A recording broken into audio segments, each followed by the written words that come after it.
What's up, everybody? It's RC Maxfield here from the Back to 12 podcast. And listen, it was a day and a half when it came to the Big 12 and potentially what we could see in the future for this conference. We'll also discuss a ton of Texas Tech stuff, including updated recruiting ranks for the Red Raiders as Joey McGuire and crew still await, well, the announcement. I guess really it's Texas Tech fans waiting the announcement of two silent commits right now. We'll run through a laundry list of guys I think you should keep your eye on. But before we get into that, let me know where you're watching from and like the video. It goes a long way in terms of getting more people in here, having a good conversation. And oh, by the way, well, talking about a conversation, we'll have just that. Leave me your questions and we'll have a live Q&A later on in the live video. Should be a fun one today because let's just face it, this was an absolutely nuts day. But again, let me know where you're watching from. I see some people down here. We got Alex from Uvalde. Love to see that. And then we got T. Fergan here saying, nice work, RC. Appreciate you tuning in. We'll see who else pops in here. But I'm going to start with kind of just what we need to know about the Big 12 at this point, because Lord knows you and I are both just trying to figure it out. I think that's probably the nice way to put it. But let's just look at some of, well, what's going on right now in the Big 12, because today there were a couple of, I don't want to say bombshells. It was nowhere near the bombshell a few years ago when you got that tweet or notification across your screen that said Texas and Oklahoma are leaving for the SEC. No, it's not quite that big, but it's interesting to say the least. And this is where we're going to go. We're going to go to Dennis Dodd over at CBS, and we are going to look at his article as it's interesting. As you can see on your screen right there, Big 12 members are considering a first of its kind private equity investment to ensure the league's long-term financial and competitive security, multiple sources tell CBS Sports.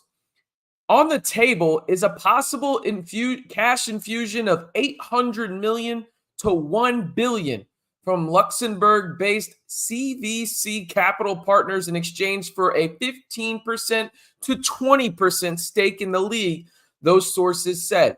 A portion of the money would go directly to the 16 conference members, and the partnership would give the conference access to CVC's investment services and clients. CVC is a global private equity giant that manages over $200 billion in investments worldwide. It's just a crazy number to try and comprehend.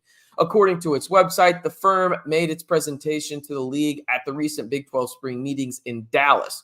While one source described the talks as pretty serious, many league presidents need further convincing. Persons who spoke with CBS Sports, preferred to remain anonymous due to that. All right, let me get back on the screen here because there's a lot to unpack there. Like, let's just be real. First and foremost, I think that there's my initial reaction when I saw that, right, was, okay, that's interesting. I actually had made a joke about Michigan a couple weeks back here on the channel and them potentially getting involved with private equity. I think that there's a lot of ways you can look at private equity, but know that there's that risk of, yeah, you get that cash infusion right now, right? But that 15% and 20, you basically are selling off almost in a way. I know that that's not how it's verbalized, but and worded, but it does feel that way. Not to mention my initial reaction when I hear private equity involved in this kind of capacity is, all right, when do they want to leave? Like, what is their timeline, right? You have to think about it from that perspective. They are in the money-making business. That is what it is. So was the Big 12, but even more so private equity, right? So for me, there's a lot of things to look at here because, I mean, think about it. From this perspective, and I have a couple of notes written down.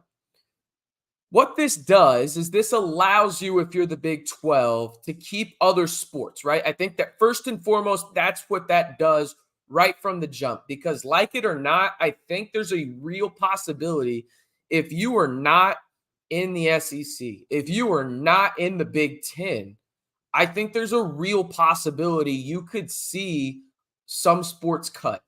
Okay. Because we're headed to a world that we just don't know what it looks like from a college perspective.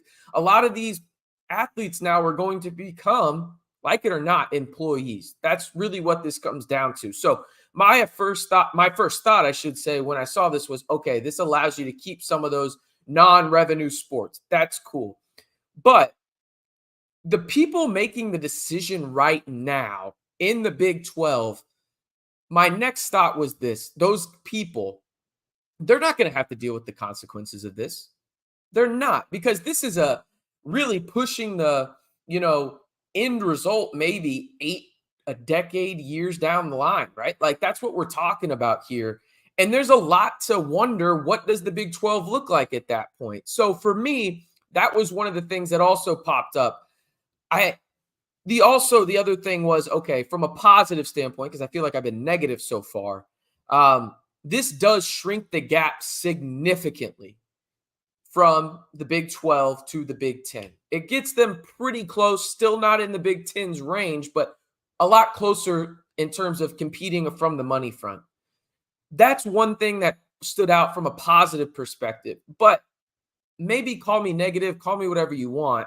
I couldn't help but think of, when does this private equity, team come in and say, hey, we don't want to be here anymore, and then sell part of their shares off for parts, or you have to pay this money back, right? Like, what's going to happen here? I would need to see a lot more of the quote unquote, I guess, fine print, because there's a lot to be excited about from that perspective in terms of, if you're the Big 12, what other choice did you have, right? You're going to be left behind.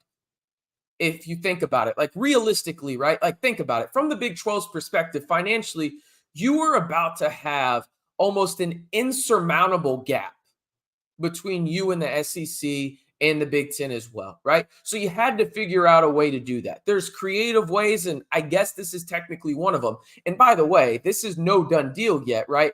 There was one report that I heard Pete Thamel from ESPN say that they had been working on this for months, and they were hoping that it would be announced officially in July. And he says that's still TBD.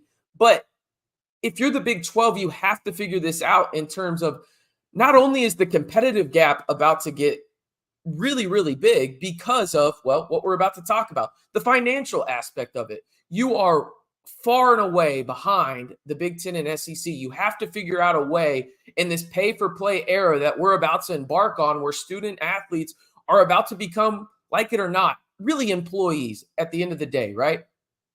How are you going to be able to keep up with the competition and pay those players?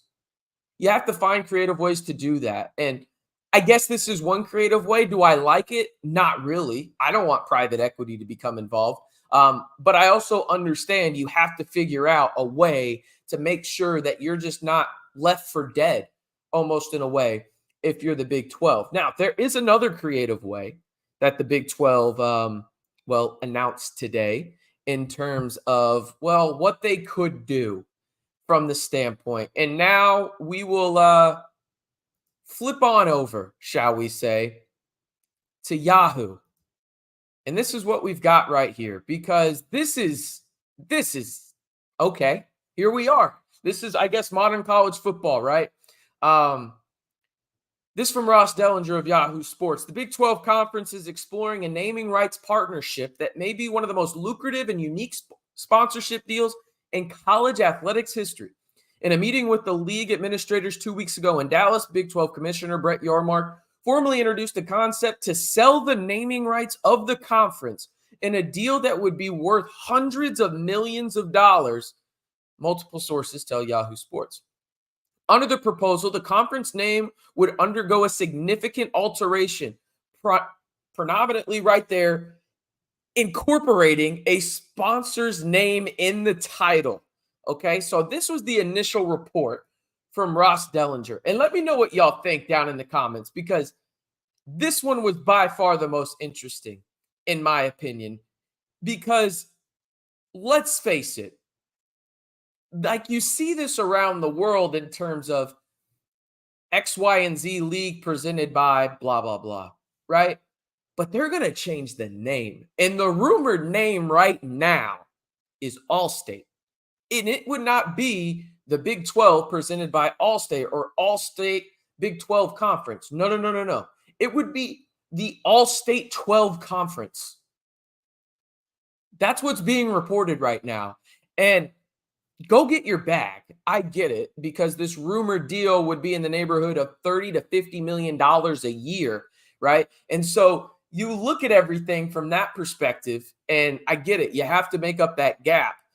But there's also aspects of this where, to me, I'm thinking to myself, man, okay,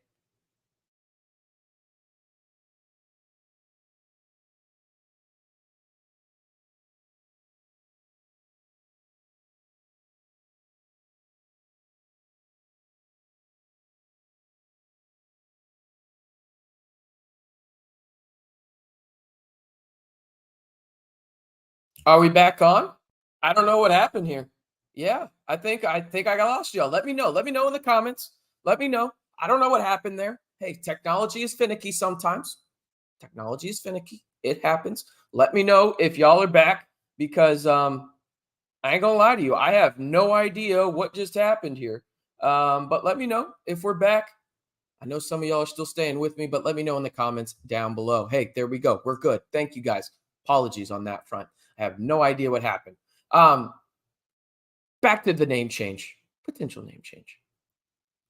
You got to get your bag, right? If you're the Big 12. I understand that gap we just talked about.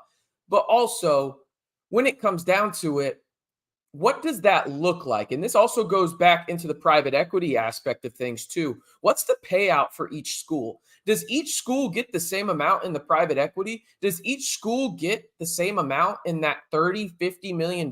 Because let's face it, if football is king, right? There's some schools that are doing much better in football than others. Okay. And so you think about it, should you pay, let's just play the hypothetical game here. Should Houston be getting the same amount of money as Utah in that split?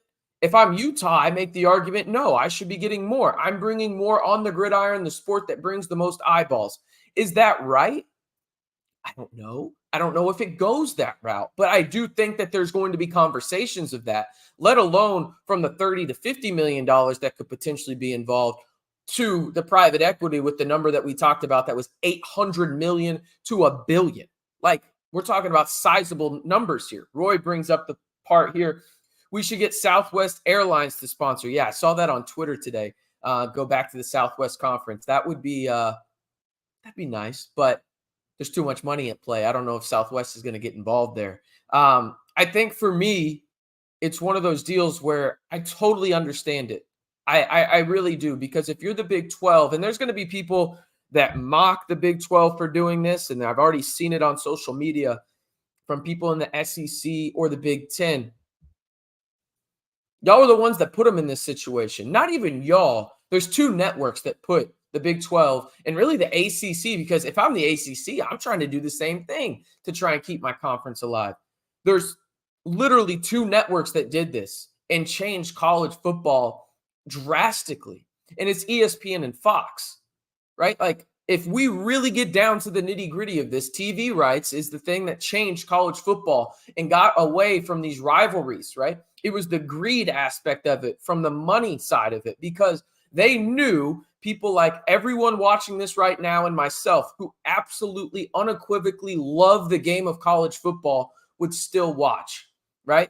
So they used us in a lot of ways. And now it's really ruining the game in a lot of aspects. I still think college football is arguably the greatest game on the planet, but there's a lot of ways where it's ruining it, from the rivalry standpoint, from the standpoint of you've got Cal in the ACC, the Atlantic Coast Conference.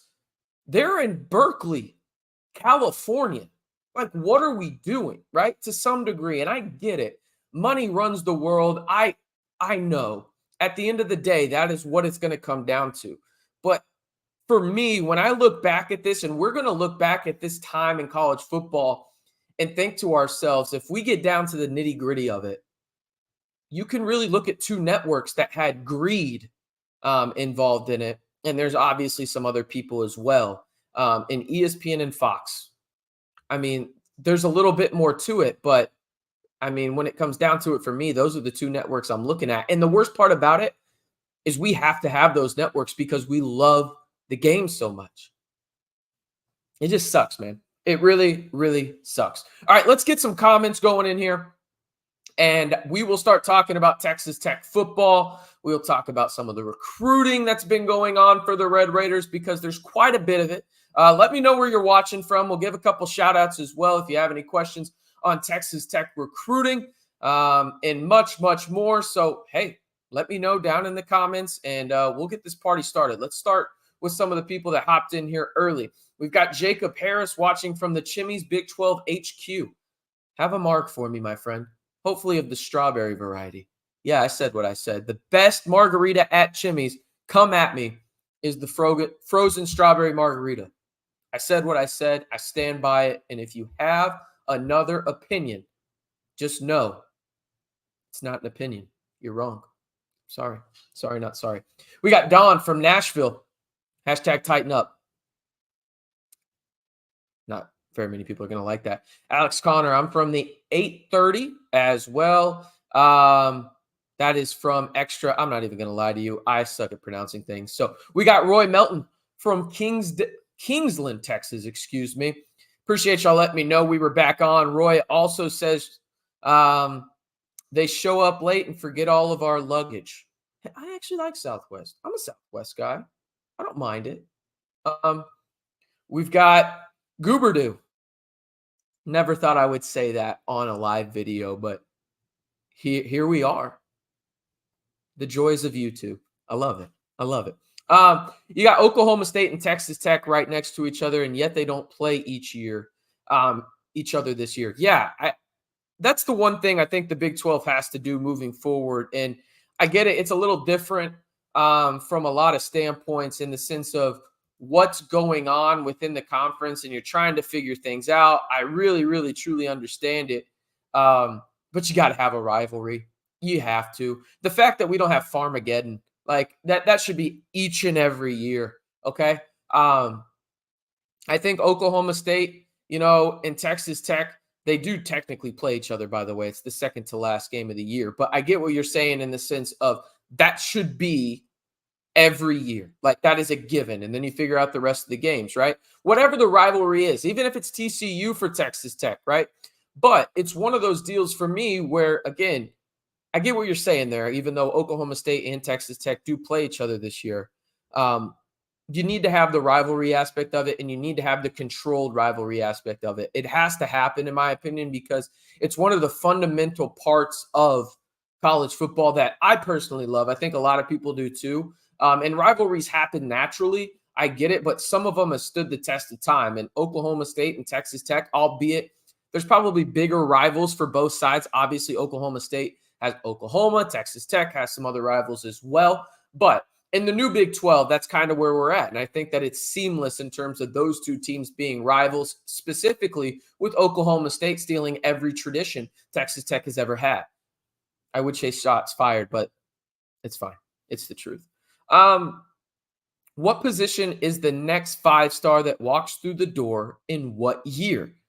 Ooh, that's a good question, Roy. I think there's a lot to unpack from that question, actually, because I think Micah Hudson was a unique case in some regards for the Red Raiders. But I think if I had to guess, I would probably say, give me 3 to 4 years. And then I think, truthfully, I think it might be on the D-line, especially if you see Tim DeRuyter stay around. I think that that's possible. You're in the mix for a guy, an SO, Smith Okorgbo, who's one of the names that I would be watching out for if I was Texas Tech, and really the fans, I should say, in terms of a guy that it would not shock me at all if he is the guy that commits to Texas Tech or is a quiet commit for the Red Raiders already. So I would watch out for that name. But there's also plenty others. And before we get into some of the other names real quick, be sure to like the video. I don't know what we're doing, people. This is the largest group of Texas Tech fans on the internet right here on YouTube. So if you haven't hit that subscribe button and like the video so far, what are you doing? Goes a long way in terms of helping the channel and making sure that we put out some content each and every day for you guys. All right. I mentioned Smith already. The other names that I would be watching out for right now, if I was a Texas Tech fan in terms of the recruiting aspect of it. Real quick, if you saw this on Twitter that I put it out there, retweet and I'll give you a shout out real quick. Let's get as many people as we can in here real quick. But this will be a pretty short live, maybe another 10 minutes or so. I think for me, the three names other than Smith to watch out for, and one of them is, and I'm not trying to hype him up, my favorite player that Texas Tech has been in on in terms of targeted in the 2025 class. I think he is an absolute bona fide star in the making. Okay, we'll get to him in just a second. But we'll start with Chase Sims, the Richmond High School DT, 3-star. He was on his official visit not too long ago for the Red Raiders.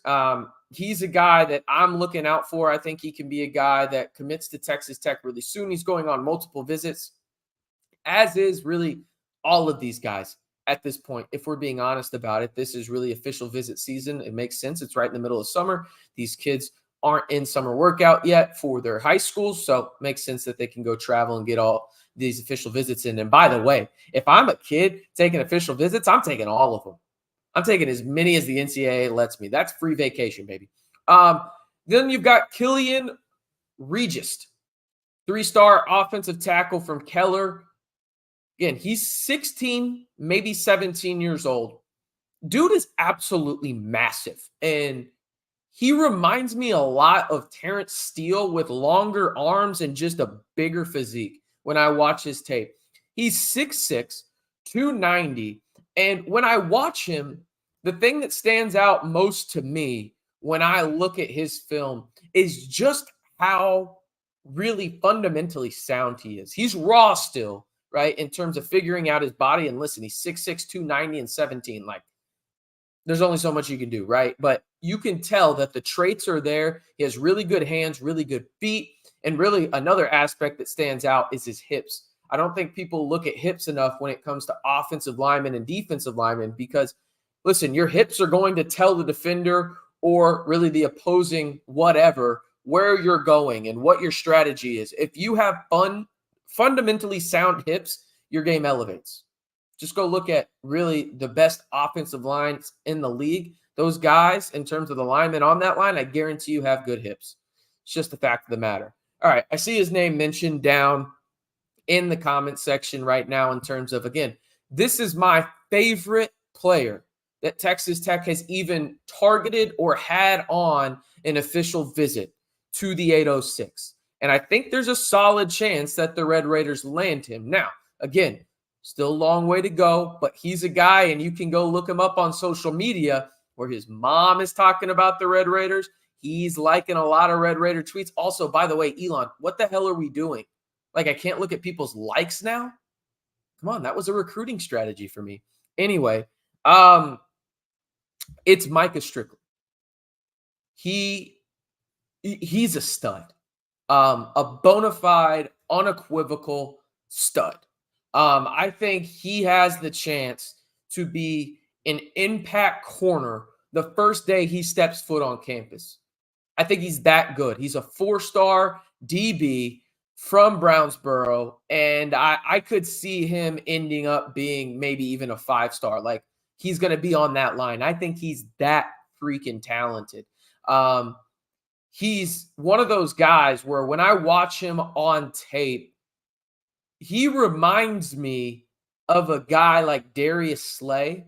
For those that are familiar with Darius Slay, played his college ball at Mississippi State, played for the Lions, Eagles. He's got that kind of play style, in my opinion. And he's also a guy that is just a freak athlete. I mean, you kind of look at what he does in terms of track and field and everything like that.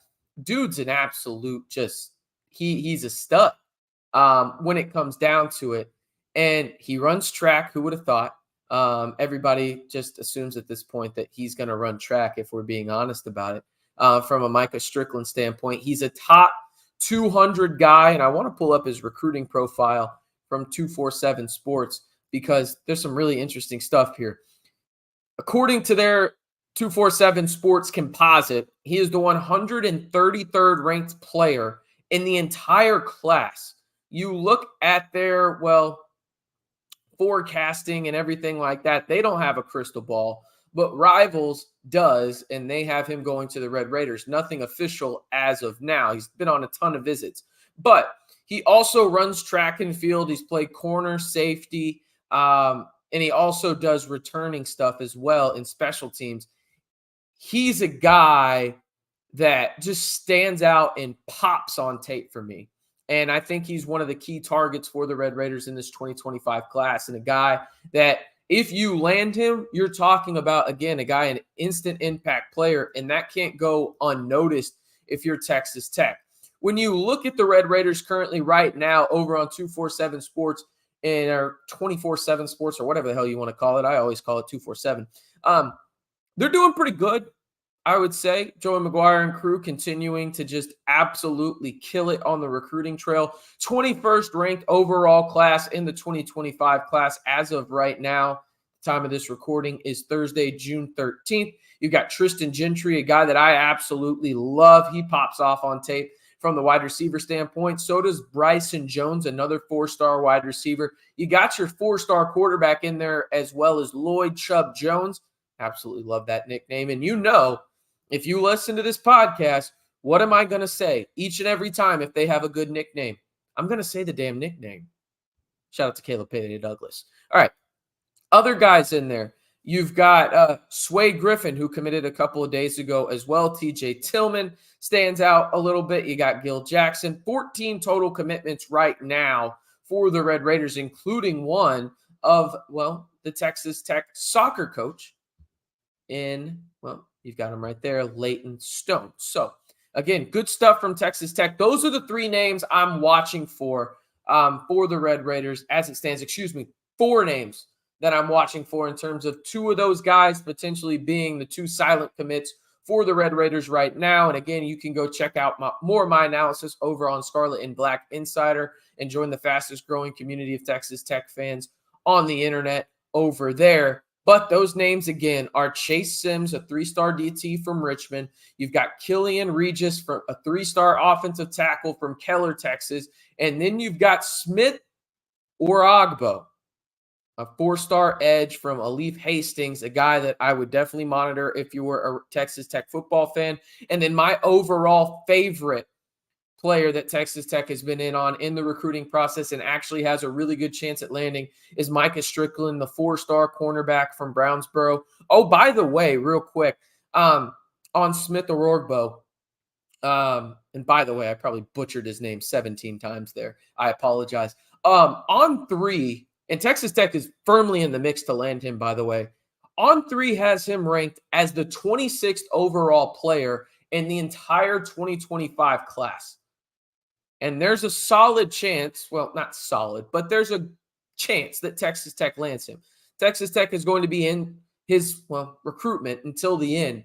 And so, again, that's a name to monitor right there for the Red Raiders. I apologize for the technical difficulties earlier. If you haven't already, and I know all of y'all haven't, be sure to like the video, hit that subscribe button, and turn on that notification bell. And let me know in the comments if you want more live streams here on the channel. I know this one was more me ranting about this whole Big 12 thing, but I promise we will have more Texas Tech info, and we might be getting this guy with the initials LL on the show here soon. Who knows? We'll see. Just kidding. He'll be back, but maybe sooner rather than later in terms of Lyle Leong Jr. All right. I am RC Maxfield, reminding you, if you haven't already, be sure to like the video, hit that subscribe button, and turn on that notification bell to stay in the know on all things Texas Tech football and men's basketball all year long, right here on the largest group of Texas Tech fans on YouTube. I'm telling you right now, you can only get this information on a daily basis right here on the Back to 12 podcast channel.